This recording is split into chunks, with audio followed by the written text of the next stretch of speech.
สวัสดีครับชื่ออะไรครับผมสวัสดีค่ะชื่อเมษาค่ะคุณเมษากับคุณครีมค่ะถ้าสมมติเราถูกหวย12 ล้านนะครับค่ะเราจะเอาเงินไปทำอะไรเก็บไปทำทุนต่อแบบอาจจะสร้างร้านหรือเอาไปซื้อที่ก็ได้เก็บไปทำทุนแล้วไปขายต่อไงจะได้เงินเพิ่มขึ้นโอ้โหไม่ใช้สักบาทเลยเหรออาจจะใช้ก็ได้นะแต่ใช้ไม่มากไงส่วนมากไปทำทุนจะได้เพิ่มเงินเพิ่มมูลค่าส่วนมากนี่คือกี่เปอร์เซ็นต์นี่ครับของ12 ล้านสัก7แล้วกันที่เก็บ70%ใช่70%เก็บอีก30%ใช้หมดเลยใช่ไหมอันนี้ต้องดูว่าเรามีเหตุจำเป็นต้องใช้อะไรคิดว่าจะเอาไปใช้อะไรบ้างครับใน 30% 30%หรออาจจะซื้อบ้านซื้อรถซื้อบ้านซื้อรถซื้อได้เหรอ30% ของ12 ล้านครับเท่าไหร่ไม่แน่อาจจะอะไร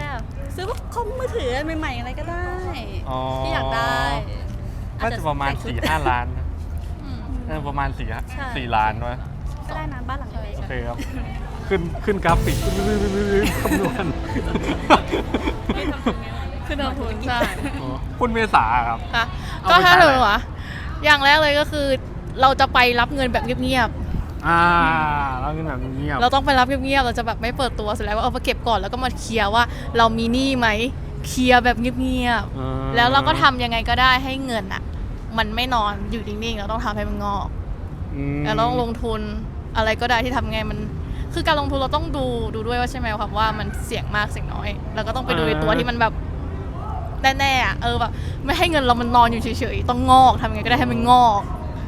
ค่ะแล้วเราจะแบบบอกเสี่ยงมากเสี่ยงน้อยต้องแบบลงทุนแบบเสี่ยงไหมครับนี่สำหรับตัวเองไม่ค่อยเป็นคนที่ไม่เสี่ยงใช่แล้วเราจะลงทุนในอะไรต่อดีลงทุนก็ต้องดูอาจจะเป็นแบบตอนนี้ก็คือดูพวกหุ้นอยู่อะไรอย่างนี้ด้วยค่ะก็กำลังศึกษายังไม่มั่นใจเลยแต่เพราะว่าอยู่ในขั้นศึกษาเพราะยังไม่ค่อยเข้าใจการเล่นหุ้นจะบอกดูได้แค่กราฟเฉยๆแต่ว่ายังดูอย่างอื่นไม่เป็นมีแค่2 อย่างครับไม่ขึ้นก็ลงใช่แล้วก็แดงเขียวแบบโอ้ยแต่เราก็ไม่กล้าลงเพราะเรายังไม่มีความรู้ด้านนั้นมากกว่าค่ะเราคิดว่าแบบชีวิตเราเนี่ยเราอยู่ไปทำไมครับปรัชญาเหรอคะโคตรปรัชญาคำถามปรัชญาใช่มันเป็นปรัชญาแล้วอยู่ไปเพื่อทำไมเราก็ตอบไปได้ด้วยว่าเราเกิดมาทำไมด้วยเหมือนกันใช่ไหมใช่มันอยู่ในหลักปรัชญาเป็นเกี่ยวกับพวกผูกกับเรื่องความเชื่อเรื่องอะไรอย่างเงี้ยด้วยค่ะใช่เพราะปรัชญาพอมันแบบพูดยากในความรู้สึกในความเห็นของเราเกิดอยู่ทำไมก็ยังไม่รู้เลยว่าเราเกิดมาทำไมแต่ที่จะบอกได้คือเราเกิดมาเราทำทุกวันนี้ให้เราให้ดีที่สุดเราทำให้มันแบบว่าไม่ให้ลำบากให้เราไม่เสียใจใช่ทำให้เราแบบไม่เสียใจคนรอบข้างเราทำให้ดีที่สุดจริงคำถามนี้คือคำถามที่ผมถามตัวเองทุกวันก็เลยชอบมาถามคนอื่นไงก็แบบอยากรู้ว่าคนอื่นคิดยังไงเราเกิดมาทำไมวะใช่ก็คือลืมตาตื่นเช้าขึ้นมาก็ทำให้มันดีที่สุดที่เราจะทำได้เราต้องรอแบบจนวันสุดท้ายของเราอย่างนี้เหรอก็เราก็ไม่ต้องรอเราทำของเราตอนนี้แหละในปัจจุบันให้เรามีความสุขไปเลยเราอยากไปรอมันเราลงทุนทำไปเลยอันนี้คือทำงานหรือยังครับอันนี้ทำหมดแล้วทำกันหมดแล้วเนาะใช่ตอนแรกนึกว่าเป็นเด็กตอนแรกนึกว่าเป็นเด็กมัธยมทำงานแล้ว30 ปีแล้วอันนี้คือบอกได้ไหมครับว่าทำงานอะไรเป็นฟิลอะไรเป็นครูค่ะเป็นครูค่ะครูเอกชนแล้วครูเอกชนค่ะครูเอกชนใช่นี่คือจบครุศาสตร์มาใช่ไหมค่ะใช่เอกอะไรครับสังคมศึกษาค่ะโอ้ว้าวแล้วคุณครีมครับก็ทำธุรกิจค่ะเปิดร้านขายของเปิดร้านใช่เปิดช็อปเปิดอะไรอย่างเงี้ยค่ะของตัวเองเลยใช่ไหมใช่ค่ะเป็นของตัวเองเลยเราเป็นครูเนี่ยคือเรามีความสุขไหมครับเราสนุกนะ สนุกที่ได้เจอเด็กๆที่หลายรูปแบบยิ่งช่วงโควิดไปแล้วเขาไปอยู่กับเทคโนโลยีเยอะมากคือเรารู้เลยว่าเด็กเขากลับมาเรียนในชั้นแล้วเขาไม่เหมือนเดิมเรามาในช่วงรอยต่อด้วยใช่ไหมของปีที่แล้วคือเร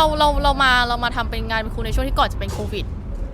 เราก็จะเจอเด็กอีกแบบหนึ่งพอเขาหายไปจากระบบการศึกษาเขาอยู่ออนไลน์เขากลับมาคือเขาไม่เหมือนเดิมรู้สึกแบบโอ้เด็กทำไมเป็นอย่างนี้อะไรอย่างเงี้ยค่ะซึ่งเป็นส่วนใหญ่จะเป็นที่ถามกันก็คือส่วนใหญ่จะเป็นถ้าเราไม่ได้ไปอยู่ตรงจุดนั้นเราจะไม่รู้เลยใช่แต่คือเด็กส่วนใหญ่จะเป็น แล้วแบบเพื่อนร่วมงานโอเคไหมครับครูด้วยกัน เขาก็จะแบบว่ามันเป็นกันจริงๆนะอะไรเงี้ย อ่า เขาก็จะมีถามไปที่อื่นบ้างเงี้ยเป็นเหมือนกันไหมทุกพี่ก็จะบอกว่าเป็นเหมือนกันหมดเหมือนเขาอยู่กับเทคโนโลยีเขาอยู่กับตัวเองเขาจะเป็นยังไงแบบเขาจะไม่เหมือนเดิมกลับมาพอเขาเข้ากลับมาสู่ระบบโรงเรียนนะคะ โอ้ ใช่ ผมหมายถึงแบบเราเอกชนเหรอ ใช่ เอกชนไม่ใช่รัฐบาล ใช่ ไม่ใช่รัฐบาลเพราะว่าอยากบอกว่าผมก็จบครุศาสตร์มาเหมือนกัน ผมจบครุศาสตร์เหมือนกันแล้วแบบเพื่อนผมส่วนมากอะเป็นครูรัฐบาลด้วย ค่ะ แล้วแบบเขาแบบชอบมีปัญหาเกี่ยวกับ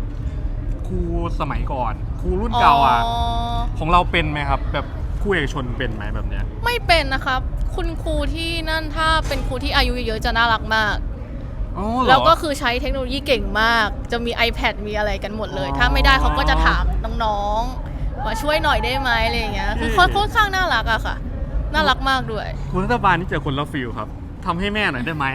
อืม อะไรประมาณนั้น แต่ เนาะ ที่นี่คือทุกคนจะแบบว่า อาจจะเป็นเพราะว่าที่เราจบมาจากโรงเรียนเดียวกัน ด้วย จบมาจากที่เดียวกัน แล้วก็ได้มีโอกาสกลับไปทำงานที่โรงเรียนเก่าอย่างเงี้ยค่ะ อ๋อ ใช่ ถามคุณคิมบ้างดีกว่า คุณคิมยืนอยู่ ไม่ เฉย เป็น ๆขายอะไรครับ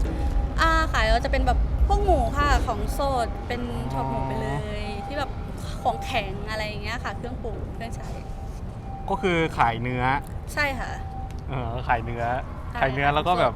ของทำกับข้าวอย่างเงี้ยครับ ใช่ค่ะ แล้วก็ตอนนี้ก็จะขายส่งเป็นโรงหมู โอ้ เพราะว่ากำลังจะทำสร้างอยู่ค่ะ ก็จะสร้างเป็นโรงหมูไปเลย แล้วก็ขายส่งไปเลย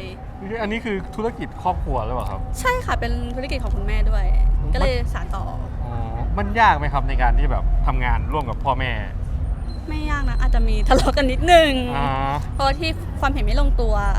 เราก็คุยไปก็ได้นะ ได้หลายพอคุยไปก็นั่นแหละก็ตกลงกันได้ อ๋อ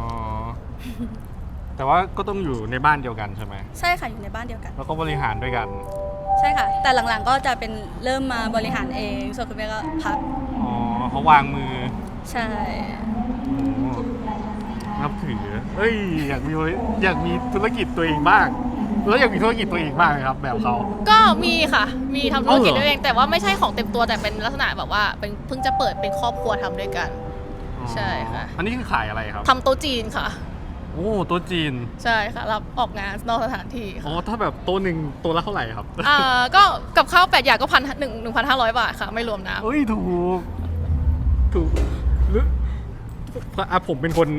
นอุบลเนาะ ค่ะ อยู่อุบลเนี่ยประมาณตัวละแบบ 2,000 กว่า 3,000อย่างเงี้ยก็เลยว่า1,500ก็ถูกดี สตาร์ทที่1,500แล้วก็แล้วแต่วัตถุดิบแล้วก็ที่ลูกค้าจะเลือกกินเลือกทานกันใช่ เคยไปเที่ยวต่างประเทศไหมครับ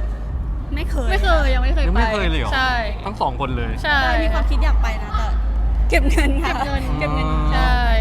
อยากไปไหนครับถ้างั้นความคิดอยากไป อยากไปญี่ปุ่นค่ะ อืม ถ้าอยากไปญี่ปุ่น อยากไปญี่ปุ่นเหมือน อยา กั ก น ไปญี่ปุ่น